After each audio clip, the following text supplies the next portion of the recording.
Cabinet లో ఏం జరిగిందని నేను చెప్పాల్సిన అవసరం లేదు కదా. కేబినెట్ మంత్రి గారి కుమార్తె చెప్పింది కదా. నిజాలు ఏంటిది అనేటువంటిది నేను చెప్పాల్సిన అవసరం లేదు. వారి మంత్రివర్గ కుటుంబ సభ్యులే ఉన్న విషయాలన్నీ కూడా బయట పెట్టారు. ముందు దాని మీద వాళ్ళకి సమాధానం చెప్పమనండి.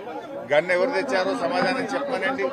ఇవాళ ఎందుకు పారిశ్రామికవేత్తలకు తుపాకులు పెట్టి అక్రమ వసూళ్లు చేస్తున్నారో దానికి సమాధానం చెప్పండి.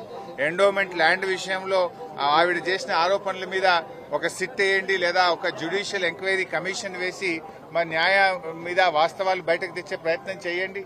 ఎందుకు దాన్ని హషప్ చేసే ప్రయత్నం చేస్తున్నారు? ఇలా 3-4 అంశాల మీద అక్కడ ఆరోపణలు వచ్చినాయి. వాటి అన్నిటి మీద ఒక సిట్టింగ్ జడ్జితో జ్యుడిషియల్ ఎంక్వైరీ వేయండి. అన్ని విషయాలు బయటకు వస్తాయి కదా. ఇవి మేం చేసిన ఆరోపణలు కాదు, మీ కేబినెట్ మంత్రులే చేస్తున్న ఆరోపణలు, మీ కేబినెట్ మంత్రుల యొక్క కుటుంబ సభ్యులు చేస్తున్న ఆరోపణలు. వీటన్నిటిని బయటకు తీయండి. బయటకు రావాలి. నిజంగా మీరు తప్పు చేయలేదు అంటే, మీరు ఇలాంటి జరగలేదు అంటే విషయాలు బయటకు తీసుకురండి. తప్పు చేయకపోతే పోలీసులు మంత్రి గారి ఇంటికి ఎందుకు పోయారు?